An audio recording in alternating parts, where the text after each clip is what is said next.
In this video, I'm going to show you how you can get the latest version or update Tom Hero app. If you find this video helpful, please like and subscribe to this channel. By updating your Tom Hero app, you'll be able to get the latest features that comes with this app. You'll also be able to fix any issues related to this game app. To do this, we need to go ahead and find this app and search for it either through Google Play Store or App Store. For my case, I'm on Android, and therefore I'll go ahead and look for the app through Google Play Store, and here it is. So if you go ahead and tap on Play Store, go ahead and using this search bar or search icon here, tap on it and then just search for your app by name like this. Now if I go ahead and search, you can see we have our Talking Tom Hero Dash app here, and we have an update, which means I've been using an outdated version of this app.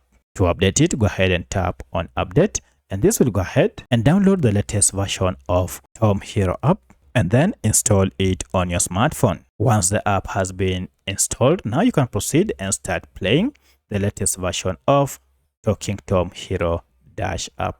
So that's how you can update your Tom Hero app. If you have any other question, kindly let me know in the comment section. Otherwise, thanks for watching, and let's meet in the next video.